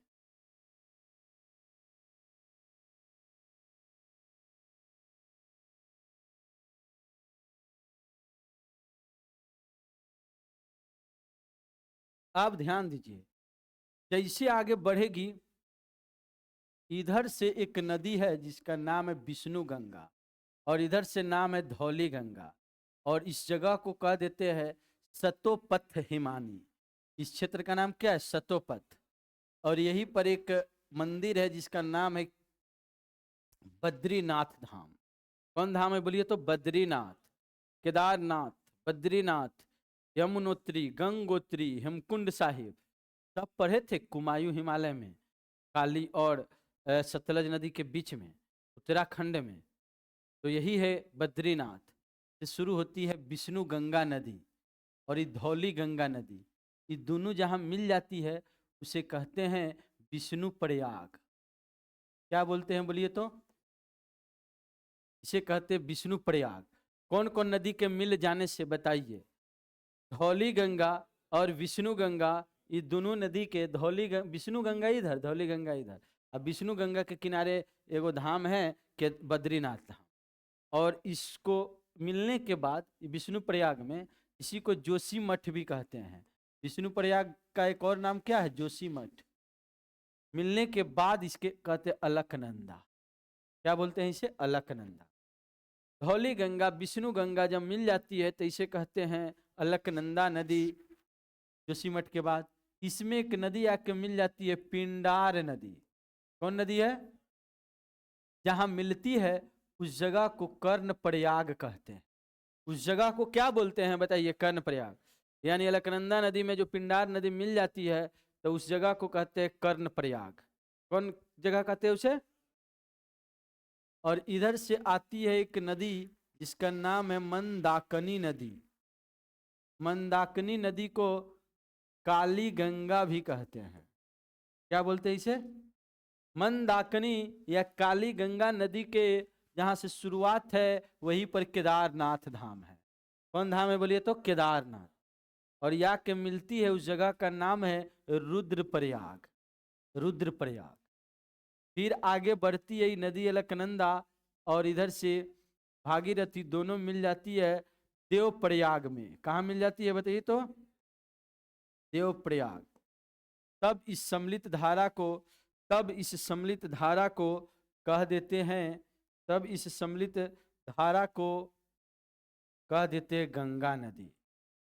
तब इस सम्मिलित धारा को क्या बोलते हैं बताइए तो? गंगा नदी। अभी ध्यान दीजिए सभी, इसमें अब हम लोगों को जानना है, यहां जगह पड़ेगा ऋषिकेश जगह। कौन जगह पड़ेगा? तब हरिद्वार। ये सब उत्तराखंड में पढ़ रहे हैं टोटल। तब इसके बाद कौन जगह? हरिद्वार।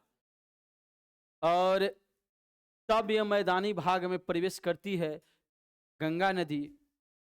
आगे बढ़ेगी तो उत्तराखंड से ही एक नदी आती है जिसका नाम है रामगंगा नदी।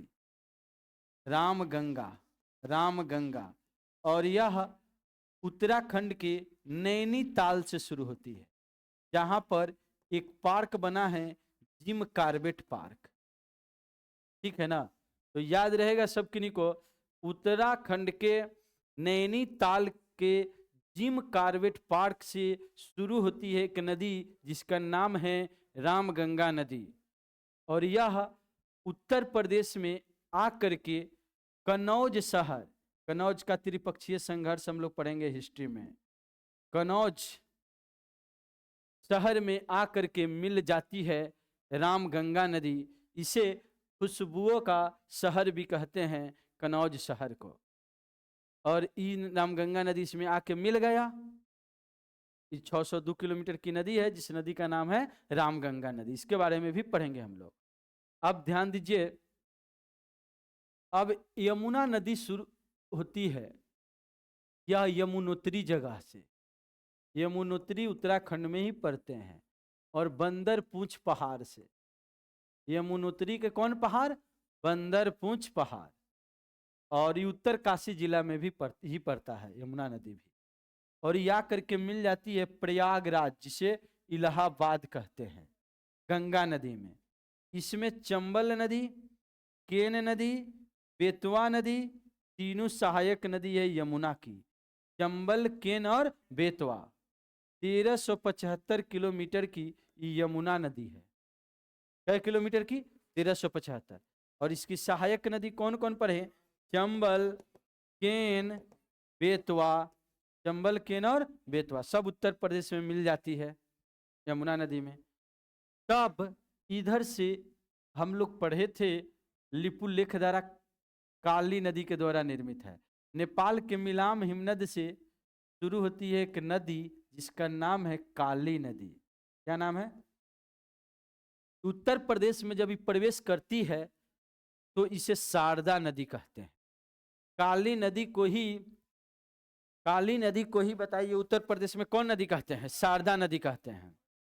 काली नदी को उत्तर प्रदेश में शारदा नदी कहते हैं। और ये आगे चल करके इसमें मिल जाती है घाघरा नदी में। शारदा नदी किसमें मिल जाती है? घाघरा, या काली नदी कहेंगे किसमें मिल जाती है? घाघरा, क्योंकि इसके बाद इसको शारदा कहते हैं। इसी काली को क्या बोलते हैं? शारदा। और इस जगह का नाम है बहराम घाट। सब पढ़ेंगे बहराम घाट में किसमें मिल जाती है? शारदा नदी घाघरा में। और घाघरा नदी आगे बढ़ती है। घाघरा नदी ये बलिया जिला पूरा है, बलिया, गंगा नदी के इधर पूरा बलिया। और ये है छपरा, आती है घाघरा। ठीक है ना? याद रहेगा, बोलिए तो कौन कौन नदी है? बलिया जिला है उत्तर प्रदेश में, और गंगा नदी ये पर छपरा जिला, और नदी आएगा घाघरा नदी, ये जो है मिल जाएगा गंगा नदी में। आज दोनों के एकदम सीमा बनाते बनाते। तब इसके बाद नदी आती है इधर से नेपाल के हनुमानगढ़ से गंडक नदी, और या के मिल जाती है यही सोनपुर में। सोनपुर में कौन नदी मिलती है? गंडक। गंडक नदी नेपाल बिहार होकर के सोनपुर में किसमें मिल जाती है? गंगा नदी में, बिहार में। और तब इधर से एक नदी आती है अमरकंटक पहाड़ी से, पढ़े थे सोन नदी, महानदी और नर्मदा नदी। और ये पटना में दानापुर में आके मिल जाती है गंगा नदी में। सोन नदी सोनपुर में नहीं मिलती है, दानापुर में मिलती है। इतना कोई सोचे अच्छा सोनपुर हमारे नाम है क्या कि सोन नदी आके मिलता होगा? तो नहीं, समझ रहे हैं ना? सोनपुर में गंडक नदी आके मिलती है, और सोन नदी कहाँ जाके मिलती है? दानापुर में। फिर इसके बाद कहेंगे दार्जिलिंग पहाड़ से एक नदी आती है। पहले ध्यान दीजिए, सप्तकोशी पहाड़ से एक नदी आती है, जिस नदी सप्तकोशी तिब्बत में पड़ते हैं। और वहां से एक नदी आती है जिसका नाम है कोसी नदी। एकदम ऐसे इतना सीधे सीधे नहीं आता है। 7 गो नदी इसमें मिलती है एक जगह नेपाल में, तो उस जगह को सप्तकोशी कहते हैं। और इतना 7 नदियाँ एक जगह के मिल जाएगा तो बारिश के समय में सब में नदी में पानी आ जाएगा, और सबके पानी एक जगह के मिलेगा, तो उसका धार काफ़ी ज़्यादा हो जाएगा। और बहाव ज़्यादा होने के कारण, ना गहराई ज़्यादा नहीं होने के कारण, इधर उधर बस्ती में ही नदी का पानी आ जाता है, और बिहार में बाढ़ लाता है, बहुत भयंकर बाढ़। जिसके कारण जब भी बाढ़ आता है तो यूट्यूब पर शॉर्ट वीडियो चले लगता है कोसी के विध्वंस। ठीक है ना? बहुत कोई कोसी आया तो घर इधर गिरा, तो बड़ा बड़ा घर गिर जाता है। ठीक है, तो ये कोसी नदी को बिहार का शोक कहते हैं। और या करके मिल जाती है कटिहार के कारगोला जगह में। कौन जगह में? कारगोला या कुरुसेला भी कहते हैं। ये मिल जाती है कटिहार में। कौन नदी बताइए? कोसी नदी। सुपौल में बांध भी बना है, सुपौल में। कौन नदी पर? कोसी नदी पर, कोसी बांध। तो ये जो फिर भी कंट्रोल नहीं है पानी। अब बात करते हैं तो पश्चिम बंगाल के दार्जिलिंग पहाड़ से एक नदी शुरू होती है, इस नदी को कहते हैं महानंदा नदी। कौन नदी कहेंगे? महानंदा नदी। और इस दार्जिलिंग पहाड़ से शुरू होने वाली महानंदा नदी आके मिल जाती है फरक्का जगह में। पश्चिम बंगाल के कौन जगह में? फरक्का, जहाँ पर एक बांध बना है फरक्का बैराज, छा जाता है कहाँ पर? पश्चिम बंगाल में। और कौन नदी वहाँ मिलती है? महानंदा नदी। फिर आगे चल के ये नदी थोड़ा आगे बढ़ती है तो मुर्शिदाबाद जगह पड़ता है। यहाँ से ये 2 धाराओं में बट जाती है। एक धार को पद्मा कहते हैं जो बांग्लादेश में चल जाएगी, और एक धार को दक्षिणी गंगा कहते हैं और शुरू वाली इसकी धार को भागीरथी कहते हैं। यहाँ से भी जो भारत में जो शुरुआत हुई नदी उसको भागीरथी ही, यहाँ पर भी भागीरथी ही। इसी के किनारे पलासी जगह है जहाँ पलासी का युद्ध हुआ पश्चिम बंगाल में, याद है, जिसमें सिराजुद्दौला को पराजित कर दिया गया था रॉबर्ट क्लाइव के द्वारा 1757 में। तो ये पूछेगा ये पलासी किस नदी के किनारे है, तो कौन नदी कहिएगा, भागीरथी, लेकिन पश्चिम बंगाल कहिएगा, उत्तराखंड नहीं। क्लियर है ना।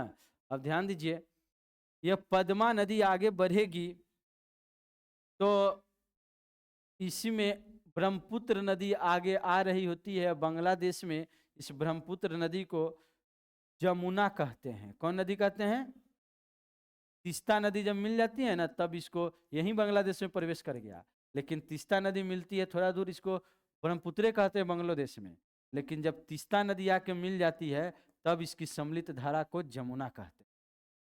बांग्लादेश में भी कुछ दूर तक उसे ब्रह्मपुत्रे कहते हैं, लेकिन जब तीस्ता नदी मिल जाती है, तीस्ता नदी जब मिल जाती है तब इसे कहते हैं जमुना नदी बांग्लादेश में।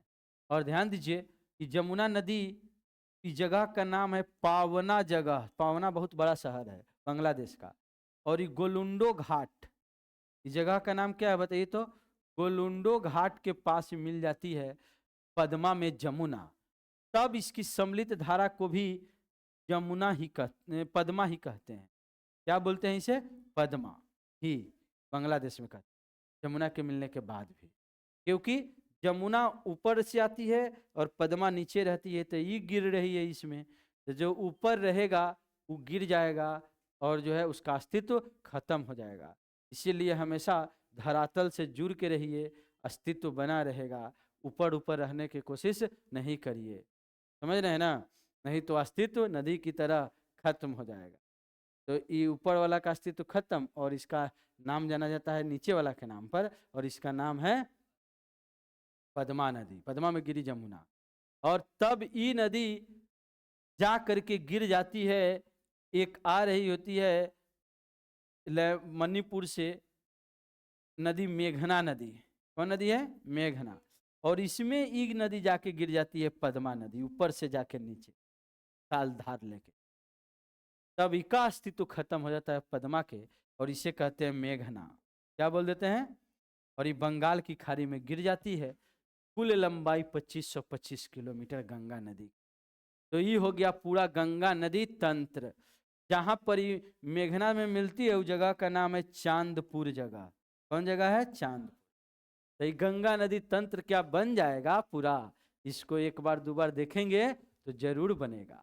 बनेगा कहे नहीं, जब हम बना सकते हैं तो आप भी बना सकते हैं, ठीक है, लेकिन इसको एक दो बार इसको देखना पड़ेगा, ठीक है। इसको जो है ऐसे ही घर पर दो बार तीन बार इसको बनाइएगा, तब जाके इसमें इतना नदी के बारे में जो लिखल बात जितना लुसेंट में है समझ में आएगा। कम से कम इतना अभी पढ़ेगा तो बहुत है। इसका फोटो ले लीजिए, फाइल में आ जा रहा है स्पष्ट, देखिए तो। और अभी तुरंत बना के बतावे के है, गंगा नदी तंत्र जितना भी नदी पढ़े हैं सब इतने बना के बता के जाए के है। बनाइए जल्दी सब कोई, अभी से 20 मिनट समय है। कौन, हरिद्वार, हरिद्वार, इस ऋषिकेश से हरिद्वार है। देख देख के कम से कम बनाइए, नहीं पीछे बुझाता है, यहाँ आके बैठ के देख के बनाइए।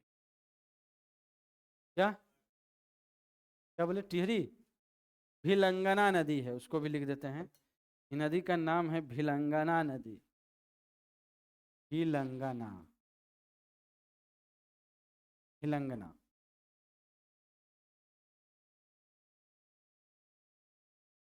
इसको जो है तभी कोई बनाइए तो तुरंत बना के याद करके तब जाके घर है, वैसे नहीं अभी बना के और याद करके बताइए, याद करके तुरंत बताइए कौन कौन। उसको अभी तुरंत जैसे भी याद करके बताइए हमको।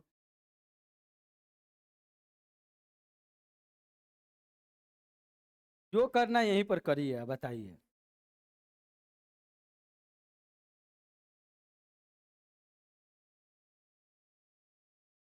मोबाइल में मैप आ जाएगा, चाहिए हम बनाइए दिए तो मैप की जरूरत कौन सी है, तो माइंड में याद करिए।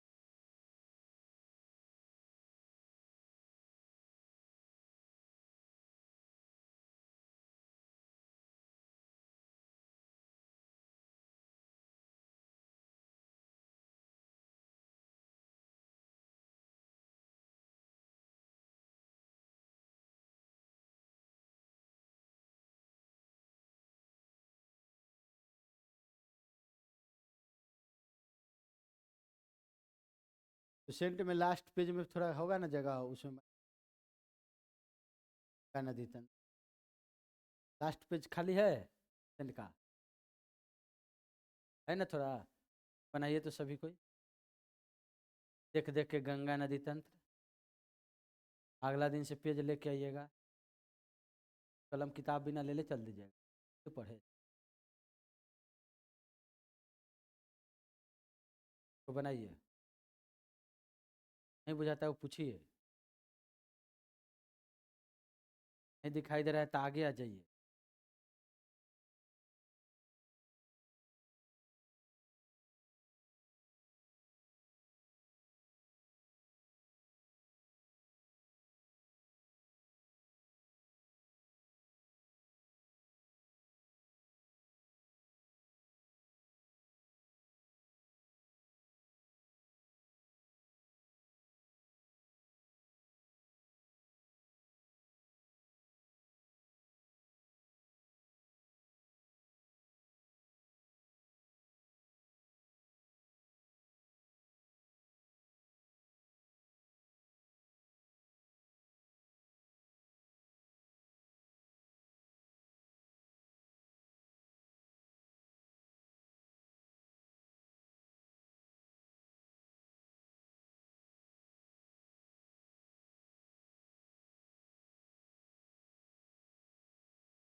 और देखिए जहाँ लाल खत्म होता है ना, और लुसेंट में के बाद देखिए पूरा गंगा नदी के बारे में जो जो बोले हैं, सब जो बात बोले वो सब लिखल भी है ठीक है ना?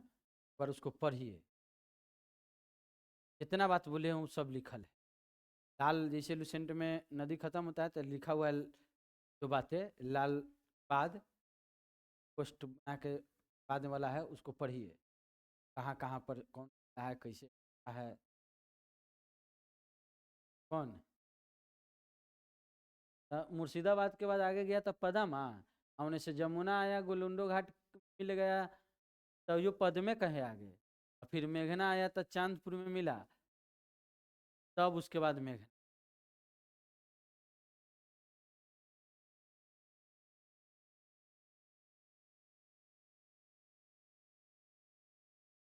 पद्मा जा रही है, यमुना से मिल जा रही है गोलुंडो घाट में, तब पद में कह रहे हैं, आगे जाके मेघना से मिल जा रही है चांदपुर में, तो मेघना कहते हैं।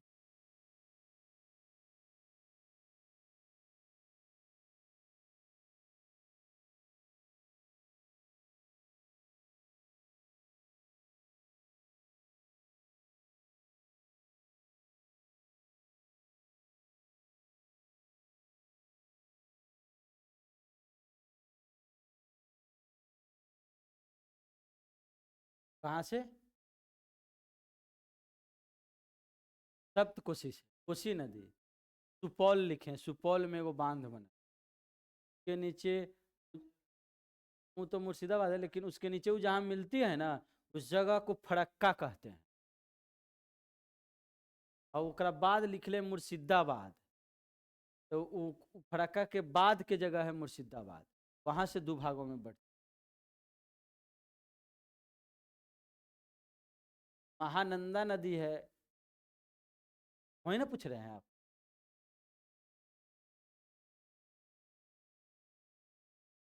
दानापुर इधर मुर्शिदाबाद, कारगोला कुरुसेला। अच्छा, वो जहाँ मिलती है वो कटिहार के कारगोला जगह है, कुरुसेला है जो कटिहार में पड़ता है।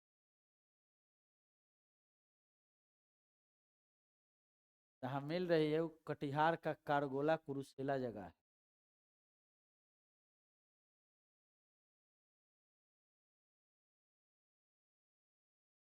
चलिए सब कोई बनाते चलिए, साथ में बोलते चलते हैं।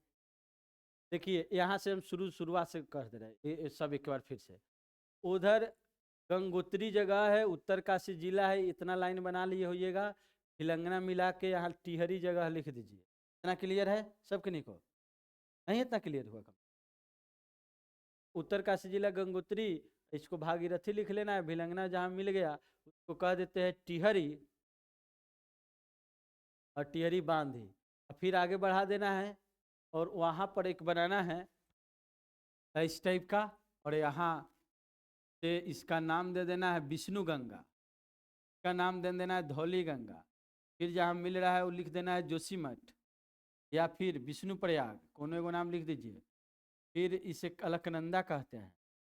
और इसमें आके मिल जाती है पिंडार, पिंडार जहाँ मिलती है उसे कर्ण प्रयाग कहते हैं। फिर आगे आकर के मंदाकिनी, जिसे काली गंगा कहते हैं, ये मिल जाती है रुद्रप्रयाग में। फिर आगे बढ़ती है, और ये पूरा अलकनंदा, ये पूरा भागीरथी देवप्रयाग में मिल जाती है, तब इसे गंगा नदी कहते हैं। ऋषिकेश के बाद, हरिद्वार के बाद यह गंगा नदी मैदानी भाग में प्रवेश करती है। तो राम गंगा नदी उत्तराखंड से आती है, नैनीताल के जिम कार्बेट पार्क से, और कन्नौज में मिल जाती है। फिर आगे बढ़ती है गंगा नदी, तो यमुना नदी आती है मुनोत्री के बंदर पुछ पहाड़ से, और चंबल केन बेतवा लेते हुए प्रयाग राज्य में मिल जाती है। यहाँ तक क्लियर है? यहाँ तक बनाने में कोई दिक्कत नहीं ना? प्रयाग राज्य में मिल जाती है। फिर यहाँ जब मिलती है उसके हिसाब से देखिए आगे बढ़ रही है, तो इसमें काली नदी, ये नदी का नाम है काली, और इसे मैदानी भाग में प्रवेश करती है तो शारदा कहते हैं। और इधर से नदी घाघरा आ रही होती है नेपाल से, और इसमें बहराम घाट उत्तर प्रदेश में मिल जाती है काली शारदा घाघरा में, और बलिया छपरा के बीच घाघरा के मिल जाती है गंगा में। फिर इधर से आती है सोन नदी, पहले आती है गंडक नदी, और ये पहले दानापुर में मिल जाती है, सोनपुर में मिल जाती है गंडक नदी। गंडक नदी कहाँ मिलती है? सोनपुर में, नेपाल से आके। और इधर से सोन नदी आती है, और ये मिल जाती है दानापुर में, पटना के समीप में, सोन नदी। फिर आगे चल करके जो है इसमें आके मिलने वाली नदी है कोसी नदी, जो कि सप्त कोसी ऐसे गोसाई थान चोटी है, गोसाई थान, वहाँ से आती है नदी सप्त कोसी नदी, 7 धाराएं सुपौल में बांध बनाते हुए, और इधर कटिहार के कारगोला या कुरुसेला में आके मिल जाती है। तब अभी पढ़ेंगे भी आगे, इस सब नदी के बारे में अलग अलग तो और क्लियर होगा, ठीक है ना? और आगे चल के दार्जिलिंग पहाड़ से महानंदा नदी आती है पश्चिम बंगाल में, और ये फरक्का के पास मिल जाती है। जगह का नाम लिख लेना है फरक्का। और तब थोड़ा और आगे बढ़ती है नदी एक ही धार में, मुर्शिदाबाद के बाद 2 भागों में बढ़ जाती है। ये बांग्लादेश में जाती है, उसे पद्मा, ये दक्षिणी गंगा।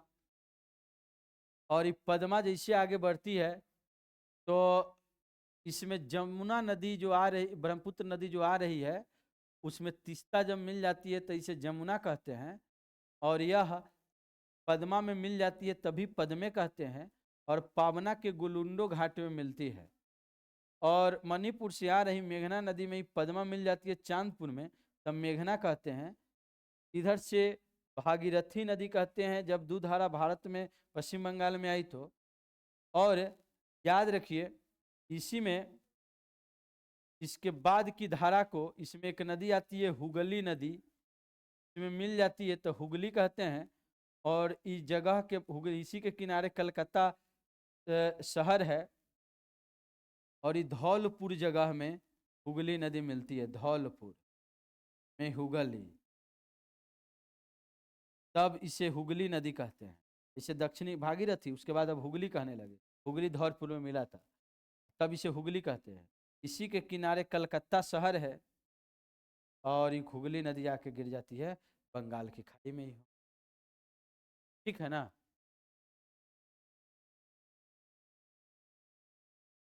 क्या बोले? हाँ, कहाँ मिल रही है? उसे उसे महानंदा फरक्का कहते हैं। तो बोले ना कई बार फरक्का में मिलती है। महानंदा नदी पश्चिम बंगाल में कहाँ मिलती है? फरक्का। तो लिख दे फरक्का, तो बोलते हैं फरक्का, जगह नहीं है वहाँ, फरक्का जगह को कहते हैं फरक्का।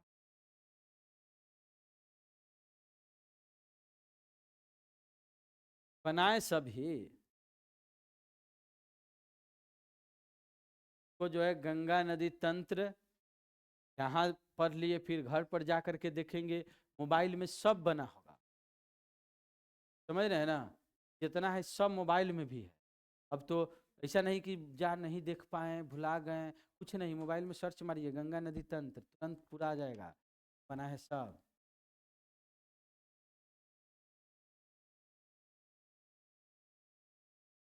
ठीक है, घर पर भी ट्राई करिएगा, ठीक है ना? हो गया? छुट्टी दे दे कल, लेकिन जो नहीं इसको बना के आएंगे और इसको याद करके पूरा सिंधु नदी तंत्र भी बना के आना है, यहाँ पूछताछ करेंगे, या जो नहीं सुनाएंगे उनका सजा कल कंफर्म बता दिए 10:30 में छुट्टी दे देंगे। और बाकी कितनों कहिएगा कि ना आप जाना है, ये काम है वो काम है, कुछ नहीं, आधा घंटा यहीं पर बैठना पड़ेगा। ठीक है? कौन? यमुनोत्री प्रयागराज में मिलते हैं, इलाहाबाद में। तो आइए कल सभी।